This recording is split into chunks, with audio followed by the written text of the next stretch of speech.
Hi, friends. Welcome to Digging Deep, a podcast brought to you by Motivo, where we unearth stories that bring us closer. I'm Rachel, joined by Dr. Carla, and together we are going to explore our shared experiences and what it means to be human. We'll have conversations with clinicians, activists, and everyday heroes who share their wisdom. These discussions challenge our perspectives and ignite a spark for positive change. We'll explore love, loss, resilience, growth, and the power of human connection. And we'll do so with humility, knowing that we are not the experts, but simply fellow explorers seeking to learn alongside you. Digging Deep is more than a podcast. It's a community. Let's learn, grow, and support one another. So grab a cup of tea, find a cozy spot, and let's explore the heart of being human. Welcome to Digging Deep.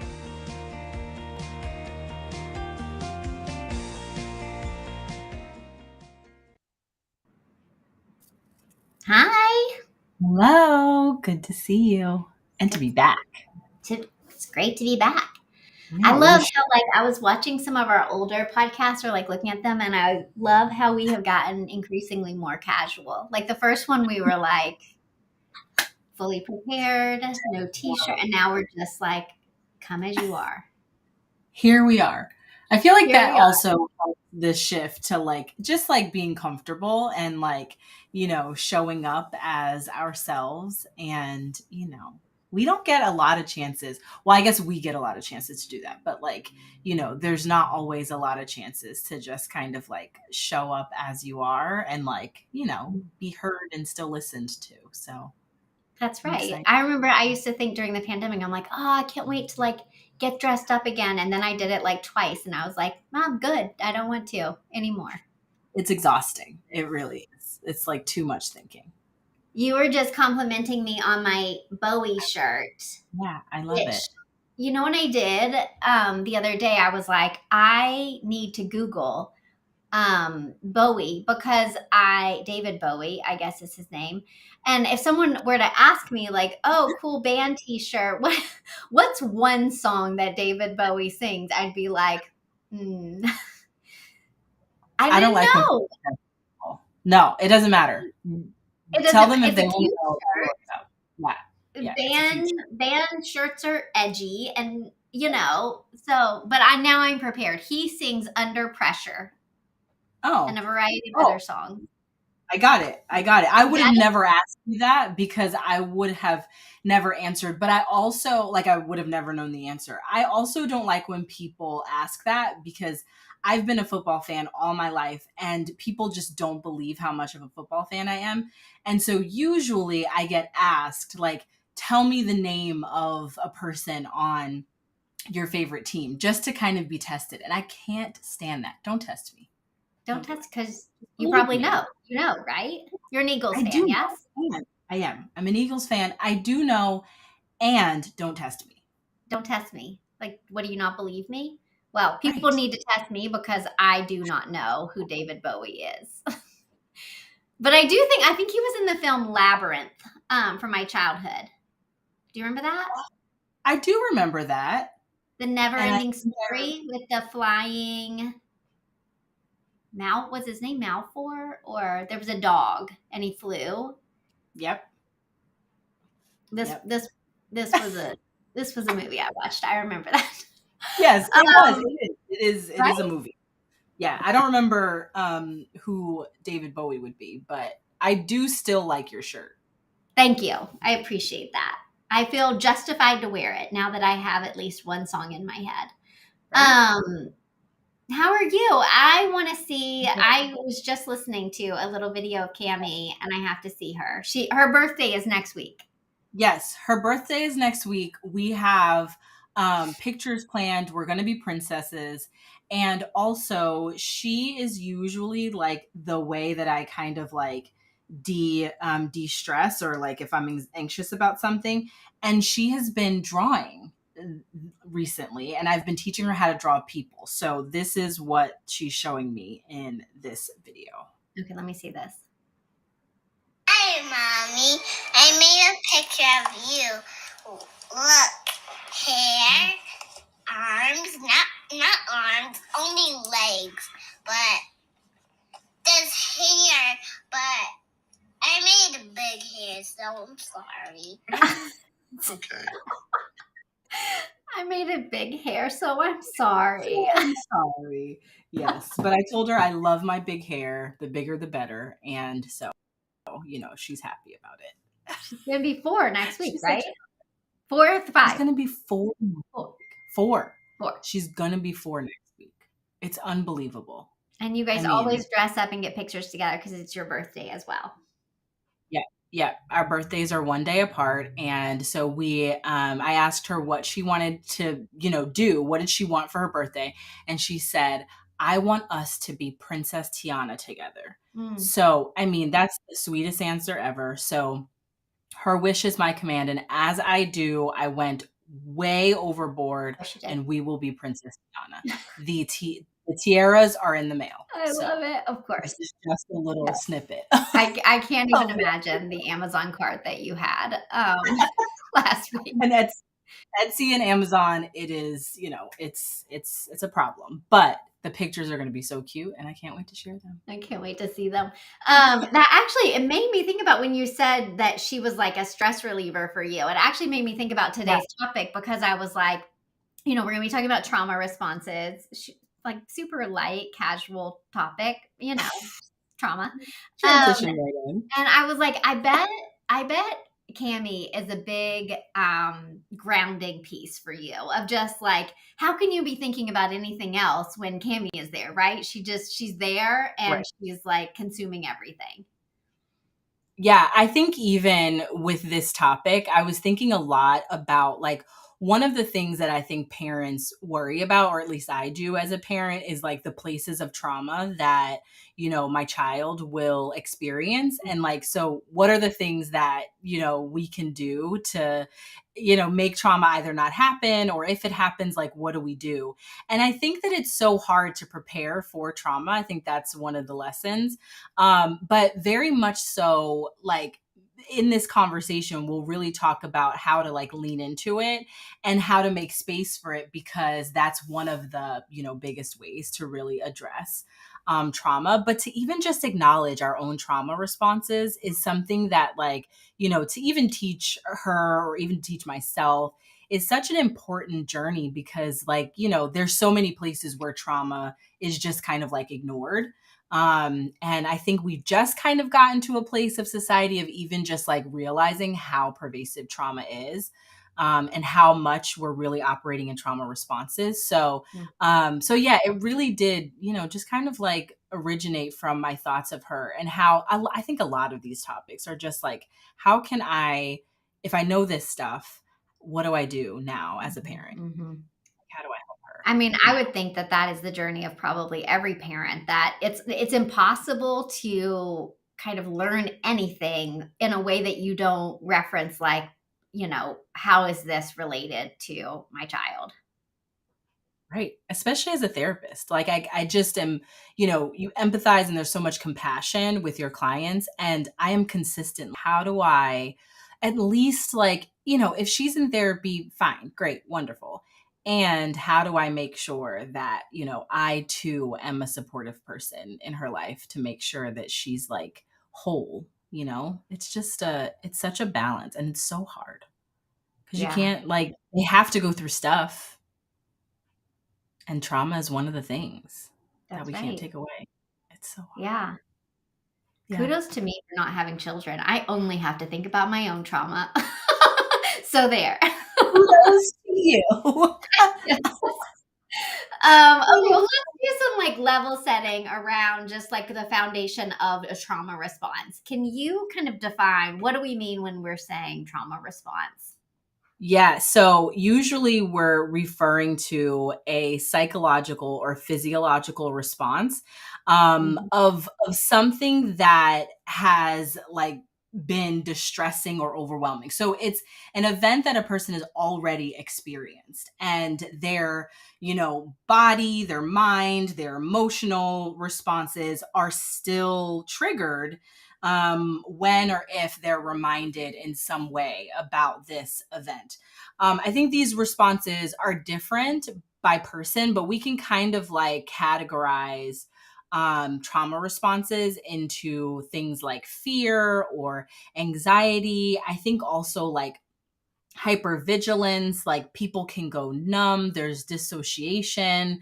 I think that, you know, the way that our body and mind cope with trauma or traumatic experiences is how we start to actually see the responses. And I was also thinking about like, you know, COVID and how just the deeply traumatic experience of, you know, this global pandemic where everywhere we saw, if we remember the first year almost of COVID, there was just this like trauma of if we go out in public or if we go near another person or, you know, if we don't have a mask on, if we, you know, all of these things, if we don't do all the things that we're supposed to do, that there's a good chance that we'll get something that, you know, our bodies can't fight because they haven't fought it before.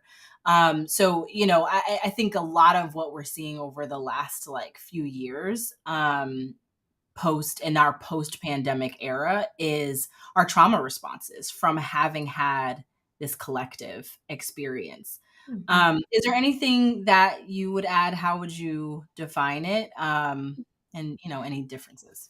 Yeah, I mean, I think uh, what's striking to me about what you said too is just like how much broader the definition of trauma and then therein like trauma responses have become in the last like I don't know 10, 15 years. I don't really know when, but like when I think back to trauma as we learned it in grad school, you know, it was like PTSD, post traumatic stress disorder, almost always described as you've experienced a near death experience. So, combat, like war, veterans, like largely would often struggle with PTSD. If you've been in, you know, had sexual assault or rape or, you know, abuse, then PTSD follows in forms of, you know, nightmares and flashbacks and all of those types of things.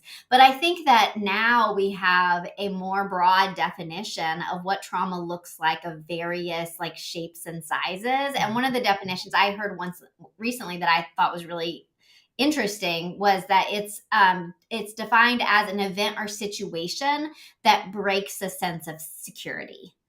So if you think an event or a situation that breaks a sense of security, that's a lot of things.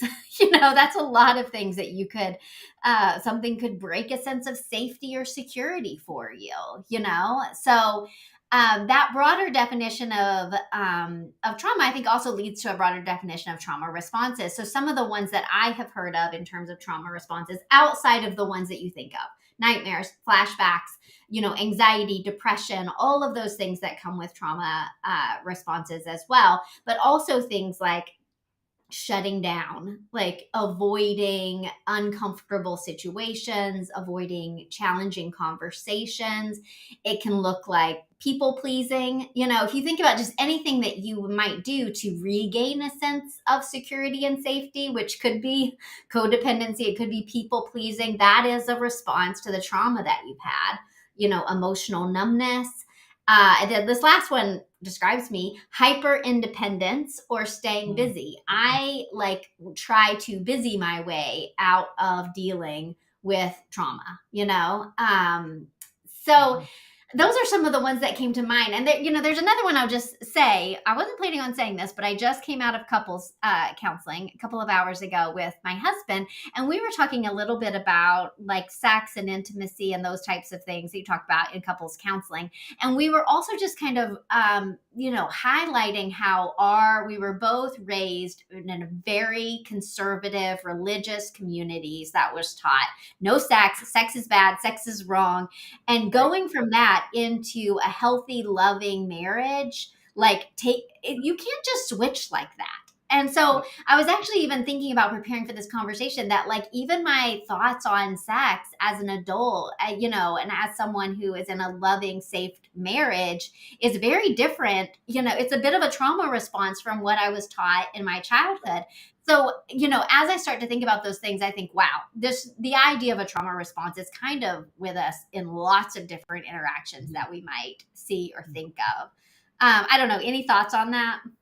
Yeah, I love that experience or that example, because I think that we constantly are thinking, from the perspective of like something happening, and I think that that's like, the major definition. And there's, ideologies, there's belief systems that, that change pretty drastically, and in that change there is a lost sense of, I know what I think about this, or I know how to experience sex, or I know how to experience people. But a breach of security doesn't have to be an event. It can actually be the way you think too. That's a really great example. Such a good segue too to like our next question around this, because we had talking about trauma responses after we had our conversation last week on microaggressions, because we feel like there is this link between microaggressions, the process of othering or other forms of bias that happen in race relationships and homophobic, conversations, anything like that, where there's a sense of security that might be broken, which, like, to your point, it might not be one event, it might be 1,000 micro events, right? Yeah. So can you talk a little bit about what that looks like, the trauma response that comes as a result of microaggressions?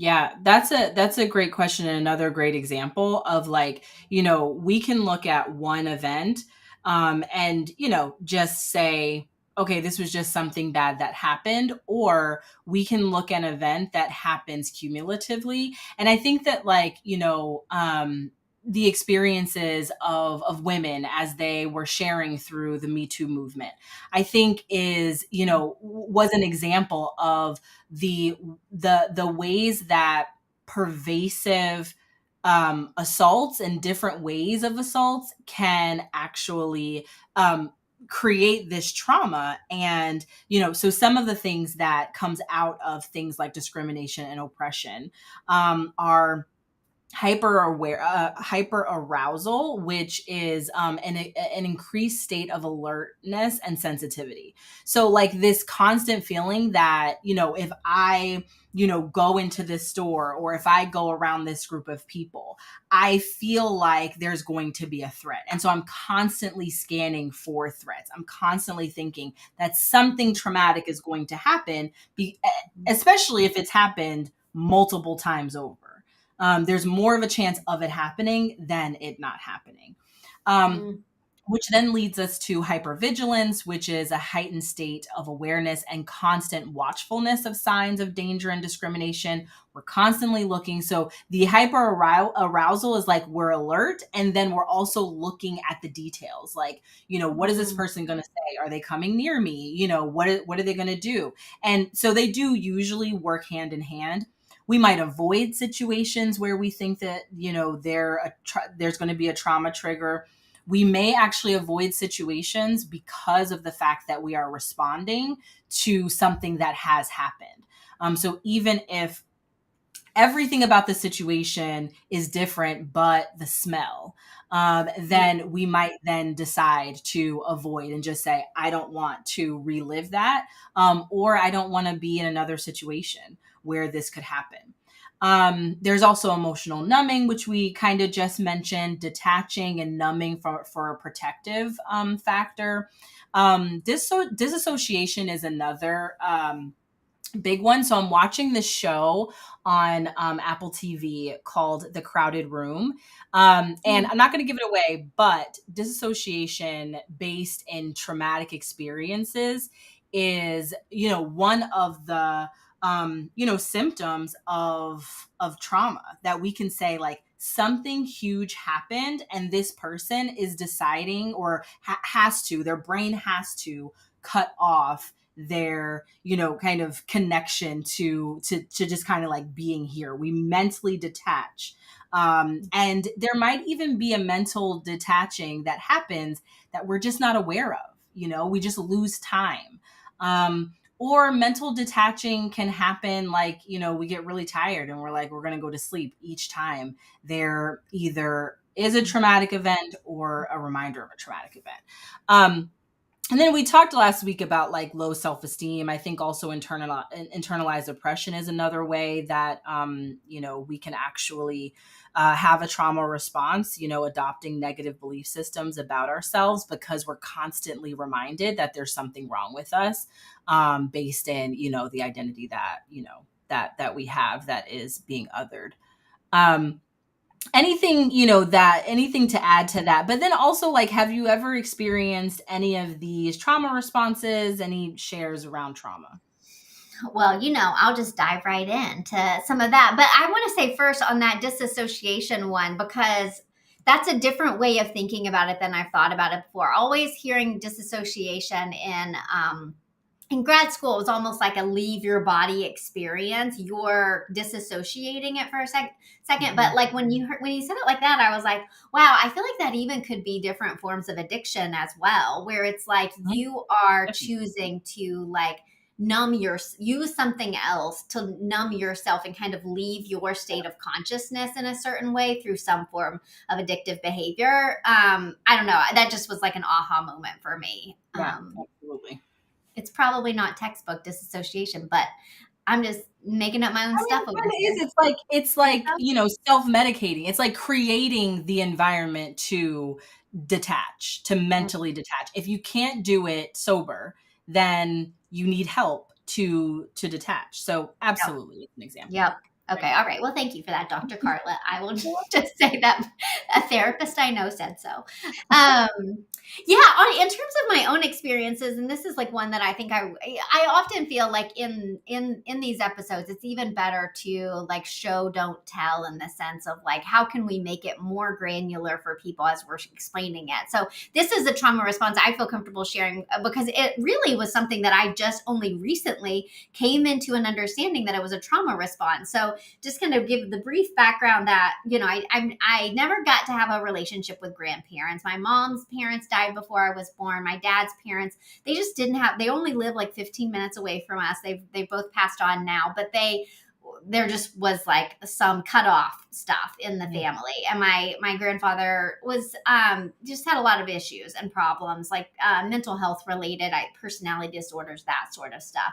And so I always knew that there was like something wrong, and we didn't really like see them that much, or if we did see them, it was like oftentimes tense or whatever. So I, again, was raised in a very Christian home. I was raised with the idea that all good people are going to heaven and all bad people aren't going to heaven. And I was very worried for my grandfather because I knew he didn't go to church, and I was like, this is a problem. I have to help him. My job is to make sure that he is in heaven with me and my family.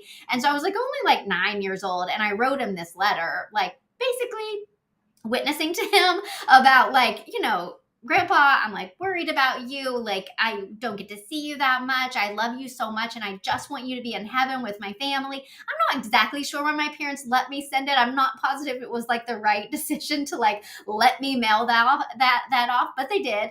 And his response was tough. He wrote me back like a certified letter that my parents had to sign for. It was like on the outside, it was like, Rachel Ledbetter, Christian extraordinary. And the letter, it was a typed letter that was like, basically like, you don't know shit, and you don't know me, and how dare you judge me. And I think he called me like an ignoramus, and like a lot of other just like super hurtful things. And it was very written in a very like language that a 9-year-old couldn't understand, in the sense that he said like something like, you have hurt me so bad that I will separate myself from you from all eternity to mitigate the damages that you have caused me. And he was like, I'm not your grandfather. We will never speak again. Like, signed, like Lloyd. And that was it. I never saw him again. Like, there was like no repair. That happened when I was 9. He probably died when I was like, I don't know, 20. I never saw him again for the rest of my life. And it was like, that was that. And, I think I've always known that was a story in my life, and I've brought it up in therapy some, but I haven't really like dealt with it because I didn't notice it like in present day any way. And recently I've had some conversations, with, you know, with one man in particular, where it was like there was like this discomfort kind of power differential. And there's a lot of power differentials that I experience as a person in the workplace where, you know, a lot of the people that I talk to, there's a power differential there. Either Motivo's raising money from investors, or we're selling to, like, you know, company leaders and CEOs, often which, you know, happen to be like older men. And what I've noticed is like there's this like intense form of rejection that I feel when feel like I have like misstepped, or like got a number or a metric wrong, or, you know, just like that I have this like need really to have like affirmation from a man that I am doing like the right thing. And I know a lot of women maybe, or men, seek for affirmation from, you know, in romantic relationships. That's never been me. For me, it's always been like work related, that I needed the affirmation of other people in positions of power over me. And I was processing that with my husband, and he was like, "Oh, well, this is about your grandfather." And I was like, "Oh." Like I hadn't connected the two. They happened so many different times, but I've been really reflecting on that, of like how this knee jerk reaction that I have of, am I good enough? Am I okay enough? Do you accept me? Because I think that interaction with my grandfather really made me feel like, you're an ignoramus, like you don't know what you're talking about, you know? So that's one that I'm really like starting to pay attention to. And I don't know, therapize me. What do you think about that? Well, here comes the therapizing. I'm ready. I'm also intrigued by, you know, the fact that you know, if your grandfather worded it as, you know, I have to separate myself because of you, right? Mhm. This is your responsibility. We have to separate because of you. Yeah. I mean, that's so huge for a 9-year-old to have to hold. And a 9-year-old that was simply, one, loving her grandfather in the way that she knew how. And then two, a 9-year-old who was just expressing herself. Like, imagine the lesson of a 9-year-old who expressed herself and expressed herself with the best care that she could. And then to say, by you doing that, I now have to separate myself from you. Yeah. And that's what happened. That's what for the rest happened. of his life. Yeah. Yep. Wow. Yep.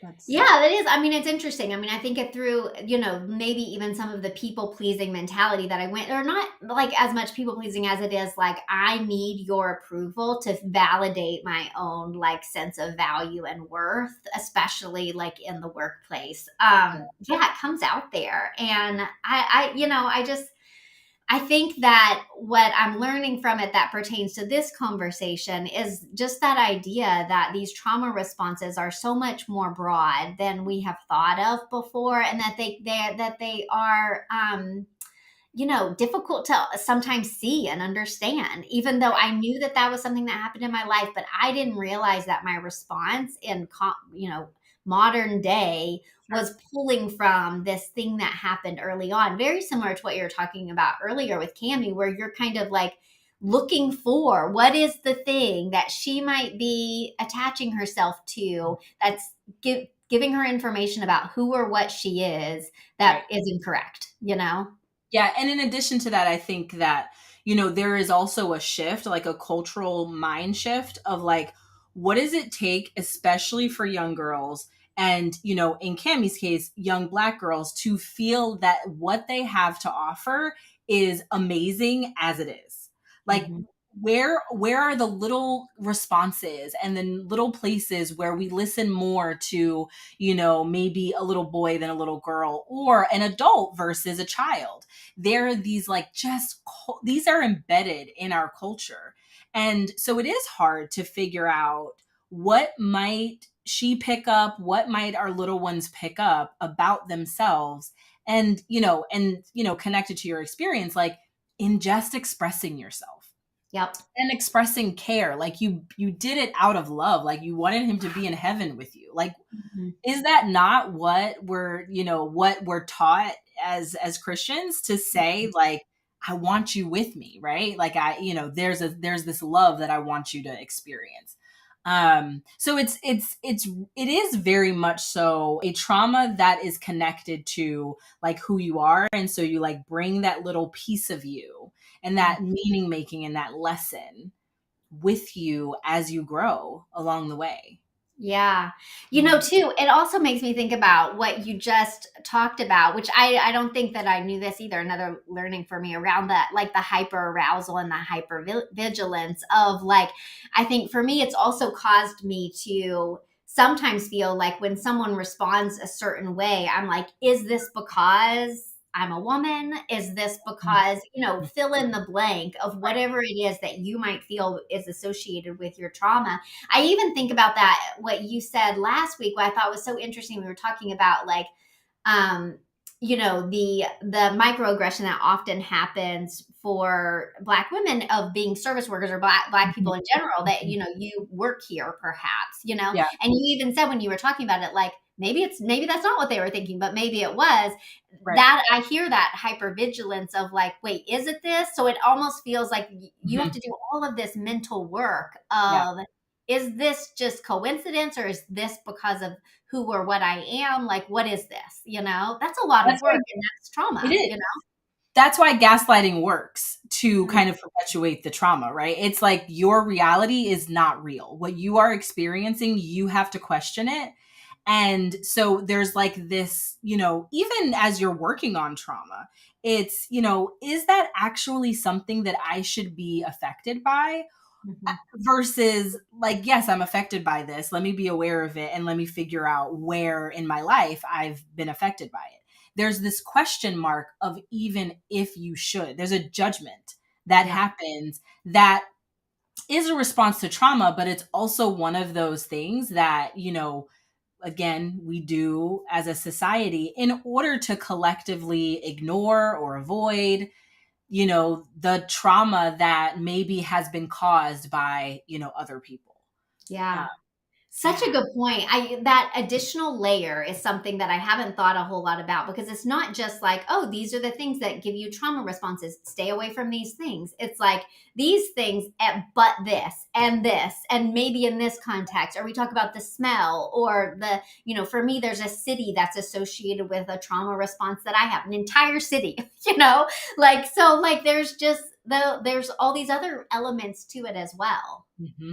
So many elements. There's so many things that you kind of are just like, you have to pay attention to it. You have to do the work in order to really get to a level of fully understanding. And there's just so many layers. It's like a true onion where you're like just peeling back the layers and you're like, oh, that too, and it can be exhausting. I was going to say mind fuck, but I'm glad you said onion. Trying to like squeeze that word into every episode. So, big connection, as we know from The Body Keeps the Score, which we've all read as clinicians, except for me, as we established in an earlier episode. So Bester van der Kolk, tell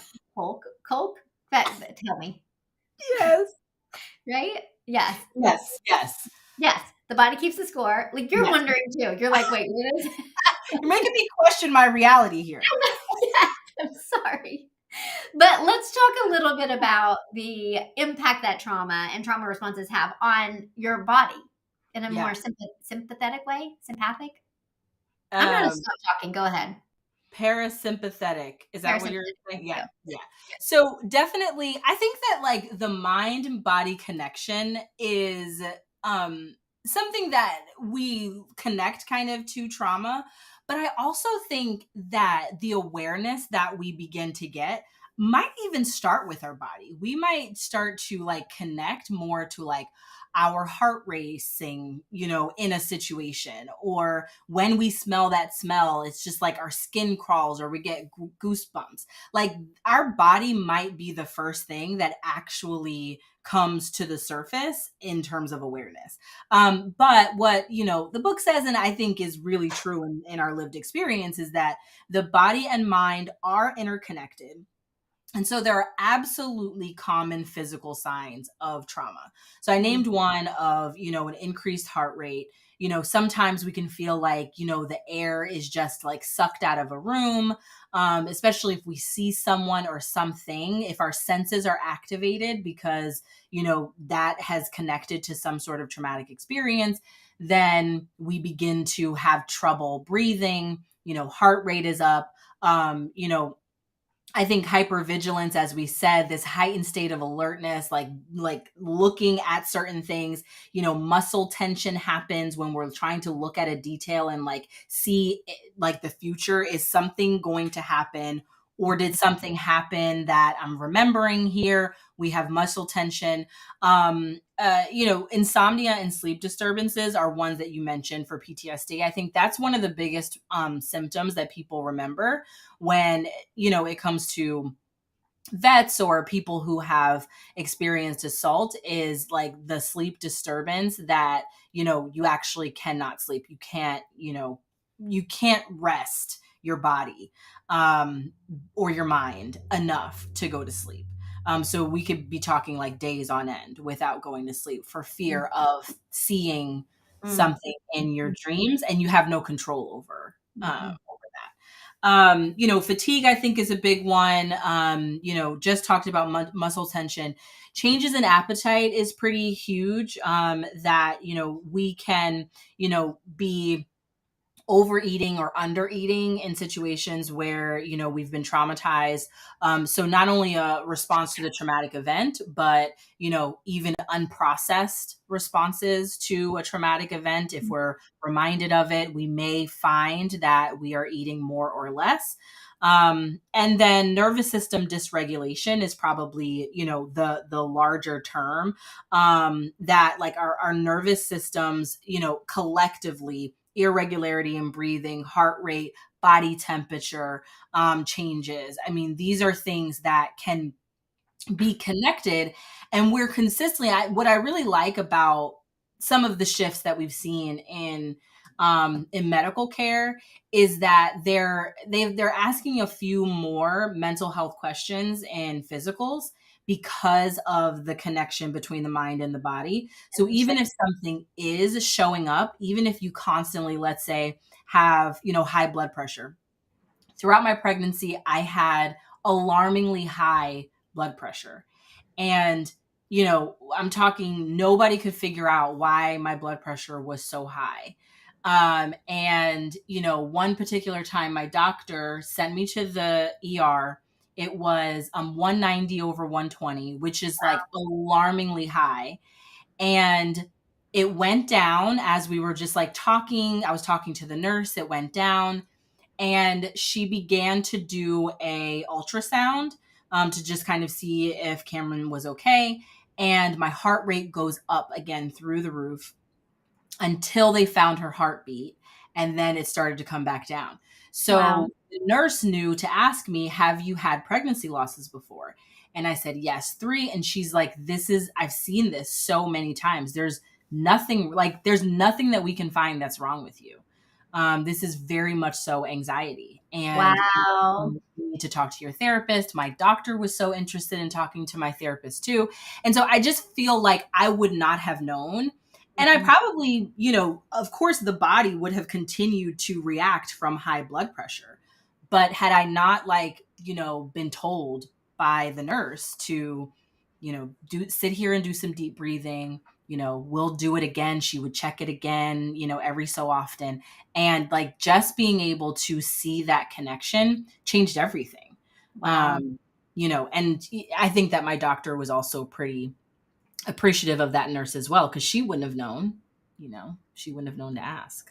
That's such a powerful example, it really crystallizes it for me because, I've always known that there was that connection, right, between the body and the mind. But I think that really seeing it or experiencing it is a different sort of thing, to see like your body responding to, the anxiety that you're feeling. It makes a lot of sense. Actually, I was just talking to, you remember Sarah, who used to work at Motiva, Laurent, and we were just talking on Marco Polo about, this very bad news that I got about one of my friends who has just a really terrible medical diagnosis. And as I said last week, I'm just getting over COVID for the first time.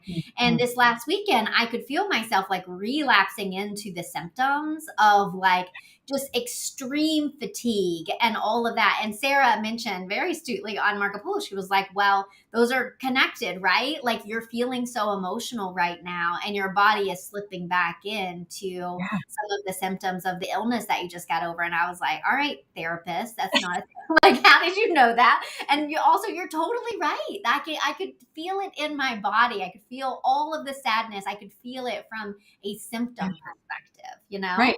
Yeah, absolutely. Good job, Sarah.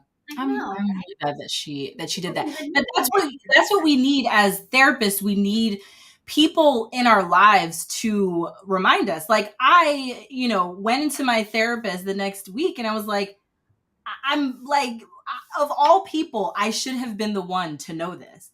And she's like, this is a trauma response. There's no way that your brain is going to be able to work well, that you have enough oxygen to be able to just sit and think that. And I think that's what, you're actually like probably tense. You're probably, really just in the moment of something so traumatic.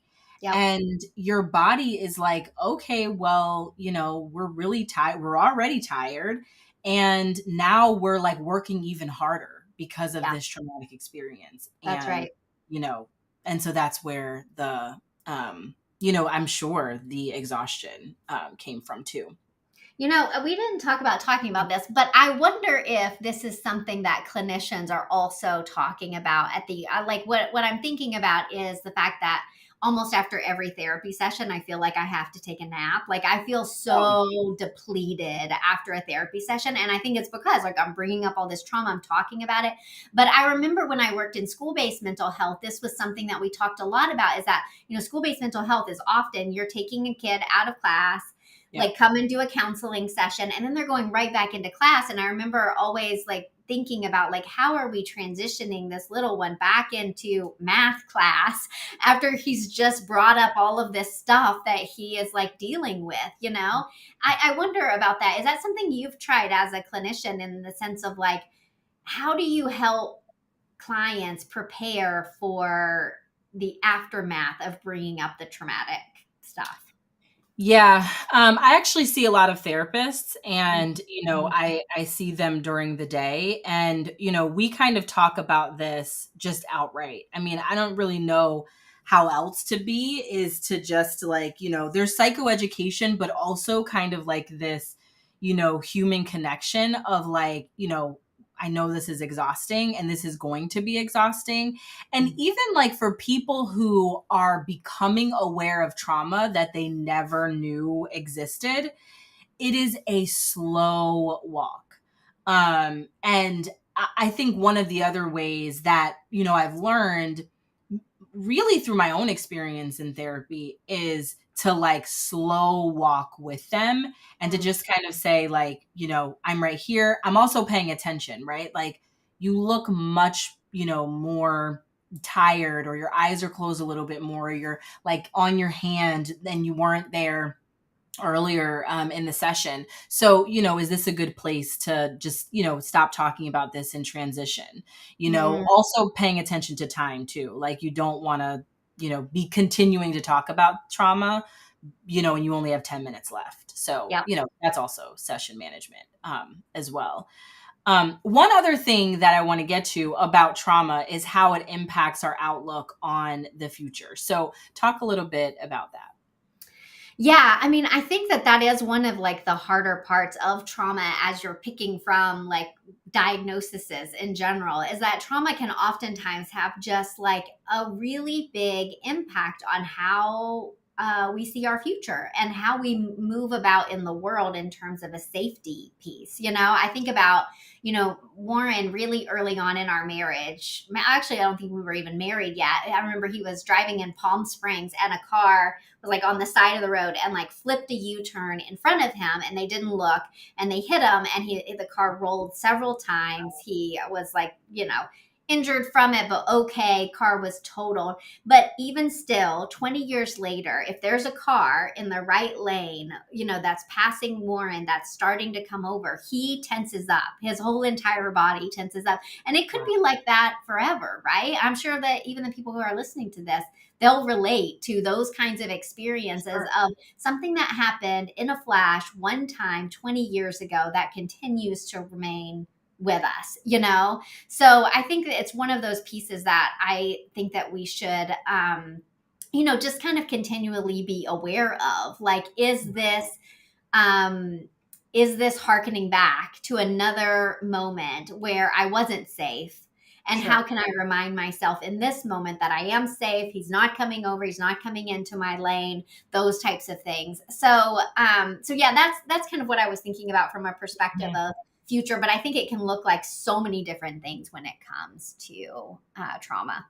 Yeah, I think even being reminded of our mortality happens, pretty often. And I think even with like car accidents that could have been much worse than they were, or seeing someone else go through something that we could easily go through, at any point. There's also grief, like as if it has occurred, or like what would happen, what a tremendous loss it would be if this were worse than it actually turned out to be. And that's something that we feel like right there in the moment. And sometimes we try, or we have to just like kind of get on with life, but that like we're this like constant reminder of our mortality when we hear terrible news about somebody. Yes, we are thinking about them and our hearts are with them. And also, especially someone who is, experienced or practicing empathy and compassion, putting yourself in other people's shoes is like something that we're constantly doing. And that also happens with trauma. And so empathy and trauma also sometimes, like secondary trauma is a real experience that we go through. That's exactly what I was just going to mention, is the fact that therapists, we talk a lot about vicarious trauma, which is like, trauma associated with hearing the stories that we hear that are so intense in our therapy offices. But I think vicarious trauma can probably happen to anyone. I was even thinking as we were talking about, a little girl that I used to babysit her. She died tragically in a car accident at the age of 18. They were very close friends of our family. And I know that my sister and I both think about that all the time. And we don't think about it just for her, this beautiful life that was taken, but we saw up close and personal the trauma that loss had on her family. And we think about it in terms of, her kids and my niece. What would we do? How would we cope? Like, it was so close to us that we were kind of like vicariously traumatized by watching this situation go happen to somebody that we hear so much about. I bet there are just so many experiences like that where the trauma didn't happen to you, but is so close and personal that it impacts you every day. Yeah. Social media helps with that too. Like we're inundated with images and stories of the most traumatic experiences happening to other people. That's right. Yeah. We just pick such light topics. I'm sure we're just like a joy to listen to. They're like, what hope are they bringing us today? There you go. Right? You're traumatized. That's right. Yeah. And it will be everywhere. And you'll have to deal with other people's trauma too, by vicarious trauma. It's everywhere. All the time. Best of luck. Okay, well, let's end with a little bit of maybe some tips. And from the perspective of a therapist, like, how do you help your clients cope with trauma responses? What are some tools that you tell them to utilize? Yeah, I think the first thing is like, creating safety. So, there are times, and I think I mentioned this last week, there are times where, as a therapist, we might be the only safe person or the only safe space in a person's life. And so then we have to restore what is lost, which is this sense of safety and security. And, trauma can even still happen in a therapeutic relationship. But as we talked about last week around repair, if you actually give the chance of like something traumatic happening or talking about something traumatic, and you give the experience of repair, that it's restoring safety. It's restoring safety in ways that people don't, usually experience. And closure isn't always something that we have when it relates to trauma. But being able to like create safety in other ways can actually be something that impacts trauma, and like getting closure through for other traumatic experiences too. I think validation is another big one. Oftentimes people do not believe how deeply traumatized a person is. There may be an experience that just seems so traumatic or so bad that it's unbelievable. And in our response, sometimes we can convey that we don't believe someone. And so being able to validate that an experience is real, that the effects are real, does lead to safety, but it also, helps people know that the vulnerability that they experience when they're talking about trauma is a good place, that you as a therapist or a friend or partner, whatever, are a good person to, just kind of, experience that vulnerability with. The other thing that, I work really, really intensely on is radical self-love. So, if something if a traumatic experience has just eroded somebody's self-esteem, that being able to show where this person's value is and like consistently reminding them of that, and that even against the messages that traumatic experiences, that grief show us, that we can actually like still hold on to a sense of value and love that, if you build it up enough, can actually challenge the messages that we get from traumatic experiences. Mindfulness, relaxation are also two really important things. Mindfulness is what, breeds self-awareness and like acknowledging when your heart rate goes up without you even like knowing it, or you're triggered and so your body is tense or something. Being able to like quickly go to a place of like, are both of your feet on the ground, and like what's the experience of that, will bring us attention to our bodies. So increased self-awareness, centering self, giving space for intense emotions, I think is one of the hardest things that it's one of the things that we don't do enough of. It's because it's so hard. Like some emotions feel like we're not going to make it out of it. It's just so deeply sad or deeply traumatic, or there's such high anxiety that you just you can't see the other side of a thought or something like that. And avoiding them actually perpetuates the trauma response. So the opposite is making space for them to like just feel them, and to get through what you think that you're not going to make it through. Something that's deeply painful feels like, I just can't make it out of this. It hurts so bad. I can't make it. But then if you allow yourself to hurt so bad and you see that you will make it, it actually kind of begins to build this resilience, that's really important for challenging trauma. I feel like if I just heard that but didn't experience it, I wouldn't believe it. But you're so right. It is so counterintuitive. Like you're like, wait, you're telling me I have to experience the depths of the hurt and pain in order to heal from it. But you're absolutely right. And it actually makes me really glad that we picked this next episode of creating safe spaces, because I feel like that. So that's what we're going to talk about next week, creating safe spaces, for your friends, for your clients, but also for yourself. What does it look like to create a safe space?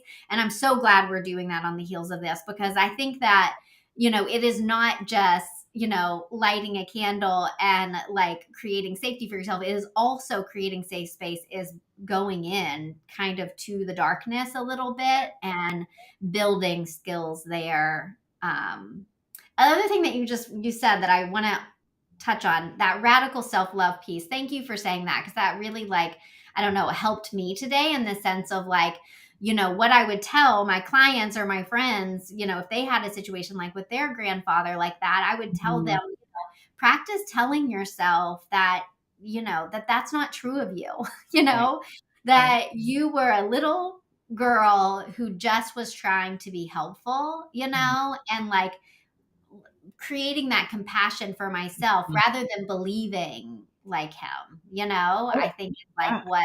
what a powerful thing. So Yeah. That's the hard part, is like not believing the traumatic experience or what was said, or, you know, what you heard, or the meaning that was given to you about who you are and what your intentions were. But, you know, being able to tap into what that 9-year-old needed, which was like validation and love and like a simple, like, thank you for caring about me. You know, even if he disagreed, fine. But yep, that 9-year-old didn't need any of what you got. I yeah, mean, and yep. realizing that, you know, that was from a great place, an amazing part of you. Yeah. Oh, I love that we do these. I'm Me like, too.